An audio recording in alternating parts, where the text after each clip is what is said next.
Salut, c'est mes miroirs. On se retrouve pour une nouvelle vidéo de présentation des nouveaux stuff de poux grâce à la 2.72. Du coup, pour le premier mode, on va être à un mode Budorado Dodge avec un bouclier précieux et la full panoplie Cœur Vaillant. J'ai mis un petit exopéo sur la cape avec un anneau manclature, le casque Dragueuf et le Gelano. Pourquoi le Gelano? Tout simplement pour avoir le 12e PA, parce qu'on n'a pas trop le choix, il n'y a pas de double bon bonus panneau avec la Budorado et la Dodge. Du coup, on a mis tout simplement le balafreux pour tout simplement le 6e PM. Au niveau des résistances, on est sur du 46, 43, 46, 31, 36. Juste un peu faiblard en rester, mais à 30% c'est plus qu'acceptable. On n'a que 3 PO avec un exo PO. Ça, c'est vraiment pas beaucoup, on va pas se le cacher. On a 41% de crit très utile pour tout simplement proc l'abus Dorado. On a 495 de pouls, sachant qu'il me manque normalement un de pouls sur l'anneau.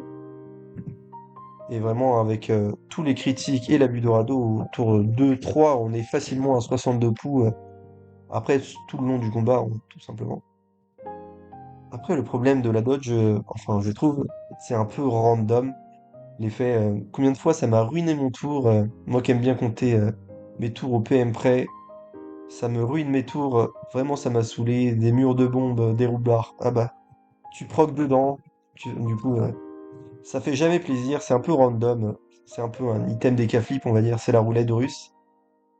Du coup, moi je préfère plutôt ce mode-là sans la dodge, en double possédé, après c'est à vous de voir si vous préférez la dodge ou tout ça, un effet safe, entre guillemets. Du coup, le double possédé, ça donne 20 d'opou. Moi j'ai FM 18 d'opou, l'anneau possédé, mais vraiment, trans 8 et 8 d'opou, ça suffit largement, vous embêtez pas. Ou sinon, le reste de la panoplie, c'est exactement pareil. Du coup, la différence dans ce mode, on a des raises plus équilibrées, des meilleurs resters. On a un PO de plus, on est à 4.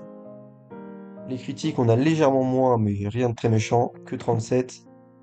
Et on a 489 de pouls, bien sûr, sans l'abus Dorado, qui carry de fou maintenant, qu'on peut jouer en 12P avec l'abus Dorado. Par contre, le principal défaut du mode, c'est qu'on a 2 d'esquive PM. Vraiment, contre un Sadida, je vous déconseille de ressortir ce mode. Du coup, pour les Sadida, j'ai fait un mode exprès pour eux. Un mode pour avoir de l'esquive PM et des deux poux. Du coup, j'ai mis la full panoplie Malveilleur, plus l'audace de dodge pour tout simplement les esquives PM, la full panoplie Ravageur, un manclature encore une fois pour les esquives PM, un bouclier hélice encore pour l'esquive PM et les résistances distance, plus tous les trophées et le balafreux pour le 6ème PM. Du coup, on arrive à 98 d'esquive PM, sachant que j'ai pas mal d'effets, mais où il manque de la sagesse ou des esquives. Normalement, on peut facilement monter à 105 à peu près. On arrive à 494 de pouls et un bon 30% haul et un peu plus en F. Et le 4 PO. Du coup, sur ce mode, vu que les Sadida ont maintenant beaucoup d'indéplaçables, j'ai mis 200 stacks en agi. Comme ça, dès qu'ils sont indéplaçables, on peut lui mettre la corrosion, la flibuste pour le tour prochain. Vous pouvez aussi jouer l'harponneuse sur tension pour taper avec Sona, encore une fois, quand ils sont indéplaçables. C'est toujours l'avantage de ce mode d'avoir une bonne base d'agi. Un peu les autres, mais les autres, je préfère Full Vita. Après, c'est à vous de voir, tout simplement. Voilà pour la présentation des 3 nouveaux modes grâce à la nouvelle mage. Maintenant, on se retrouve pour 2 colis pour présenter ces modes. Voilà, du coup, on se retrouve pour le premier colis. On est contre Force Violence et K. On n'aime jamais Force Violence, parce que pour les 2 pouces, c'est jamais pratique. Là, on a mis le mode Dodge. On est avec un Helio. Ça, c'est une classe qu'on aime bien. Comme ça force les ennemis à nous rusher. Et quand on est 2 pouces, on peut vite les recevoir, les accueillir, comme on dit, avec un petit cadeau de bienvenue. Du coup, là, je commence en premier. Là, je vois qu'il n'y a pas du tout d'initiative quand même. Quand on a un mode de pouls et on a l'initiative, c'est bizarre. Du coup, on avait préparé un setup avec une tourelle plus la Kawatt. Du coup, ce qui va permettre au prochain tour, vous allez voir, de mettre un rail peu pièce, plus la poussée de l'attaque Tyrell. Juste, il faut juste proc l'ocre et être en... Comment? Avoir un mec en ligne de vue. Alors, du coup, je vois là, Lakai il rush bien, du coup là, déjà où il est, on peut déjà le placer. Je lui demande de le mettre ligne de vue. C'est la seule condition qu'il faut, c'est avoir un ennemi en ligne de vue. Voilà, c'est parfait. Du coup là, le Forgelance, il va full rush. À un moment, j'avais eu peur qu'il me déproc l'ocre. Là, ça m'aurait bien fait chier. Mais il a préféré taper sur l'Helio. Du coup, c'est parfait. On peut placer le combo. Que vous allez voir. Alors, tout simplement, je vais mettre une tactirelle, la surtension. On va échanger de place avec les Caflips, plus à la place de la cabotte. Et comme ça, on peut lui mettre la récursivité. Ça fait juste, c'est aberrant quand même les dégâts. Plus la poussée de l'attaque tyrell, 1400. On lui a mis les trois quarts de sa vie, alors qu'il avait 100 de résistance poussée grâce aux phalanges du Forgelance.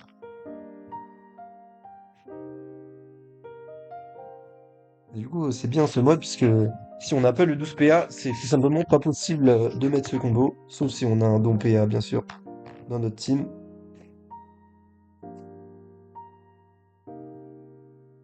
Du coup, si vous avez 11 PA, vous pouvez directement placer les deux tourelles tour 1. Mais après, je vous déconseille, parce que si le combo passe pas, bah, vous avez pas un peu claqué deux tourelles pour pas grand-chose au final. Si vous placez pas le combo, ça, pour la suite du combat, c'est compliqué. Alors, on voit le forgeron, il va essayer de me bloquer avec le home gang. Mais avec l'aiguillage, on va pas se faire attirer. Là, on voit, on a proc la dodge. Le courant qui passait à 800. Et du coup, il nous restait peu d'épée pour le soigner. On est tout full vie.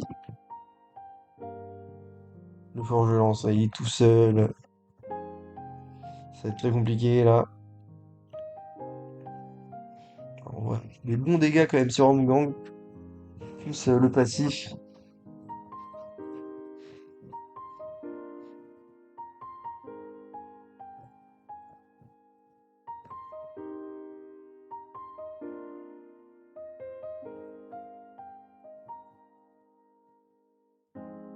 Voilà. Bon, là, on n'a plus qu'une tourelle.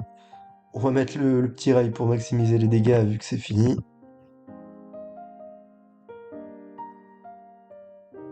Et on va bloquer le portail du bas comme ça. La redirection est très facile pour l'Helio.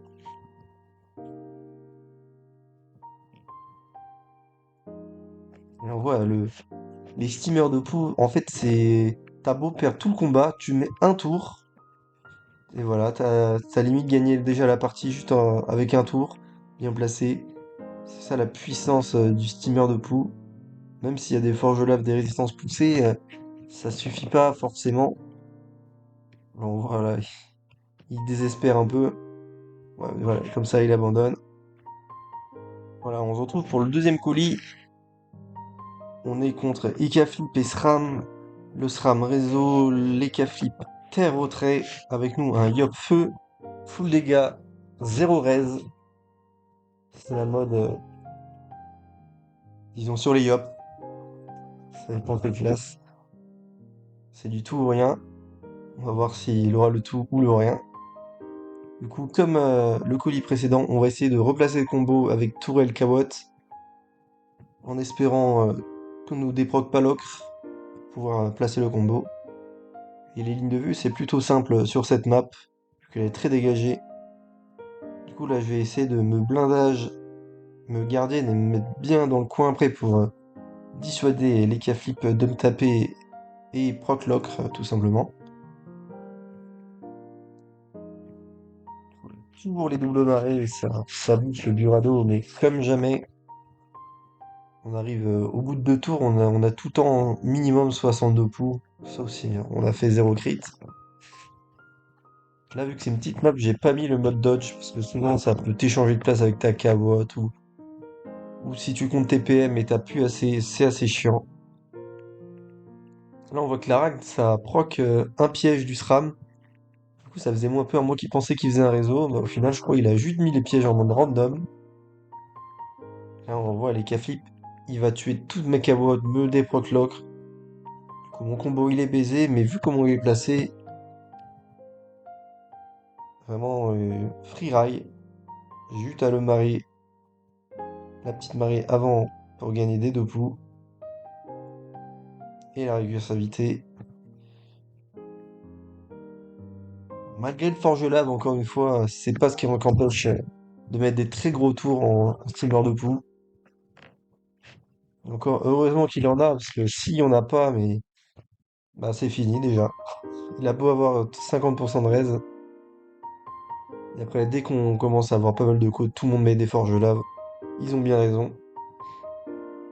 Là, on voit le réseau était bien gaze du SRAM. Je sais pas, la moitié des pieds, il devait les mettre n'importe comment. Et là, on voit, et c'était un Yop feu. Ah là, il s'est régalé. Il avait la triple zone tumulte. Moins 2000.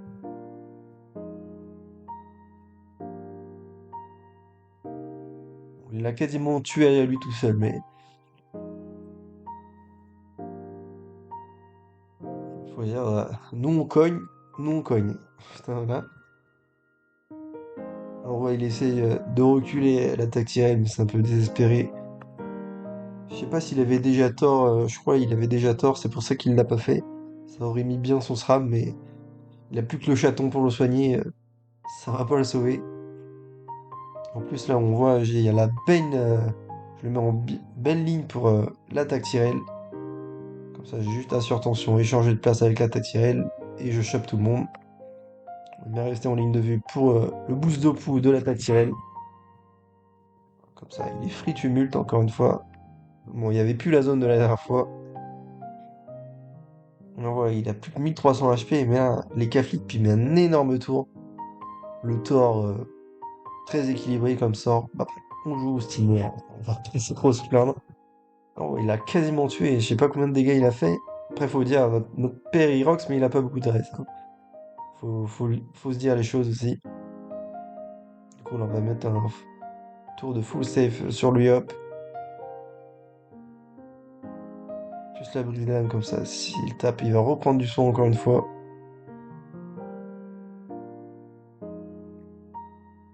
Juste la Vita. Les Kaflik là qui font, qui font, qui font.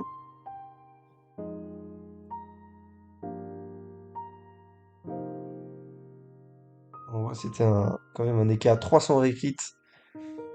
Bon, maintenant, contre les EK, il y en a souvent à jouer comme ça. Du coup, faut plus trop jouer sur les deux crits contre les EK parce que tu peux vite te faire punir, tout simplement. On voit même le chaton qui change de place, c'est pas mal. Là, du coup, j'ai fait un petit fail. Voilà, je voulais le de marrer plus récursivité. Et là, je me suis rendu compte qu'il me manquait un PA pour faire le combo. Du coup, je l'ai juste tout simplement tapé et je me suis mis en kamikaze pour le maximum de dégâts. 1500 malgré le forge lave. On s'en fout du forge lave. Et là, on voit le retour de 800. Voilà, c'est fini pour cette vidéo de présentation des nouveaux stuff de Pou et ces deux petits colis. Du coup, comme vous le voyez, Crocus a essayé de nerf le steamer de Pou en nerfant piston. Maintenant qu'il te repousse au lieu de pousser. Certes, tu perds l'un des meilleurs sorts du steamer de Pou. Et jouer aspiration, vraiment, c'était vraiment un sort de fou furieux. Sans passer, fallait quand même se passer d'un gros sort. Et maintenant, avec tous les modes Budorado, les gros ups des stuff d'Opu, vraiment, est-ce que c'est vraiment un nerf? Pas vraiment. Il nerf un peu le piston, mais après, tous les autres sorts, tu vois, que c'est plus fort, la récursivité, comme on l'a vu, malgré les forces de laf, les résistances poussées, ça fait toujours un carnage. Du coup, on dit merci Crocus, et on se dit à une prochaine vidéo. Allez, bye.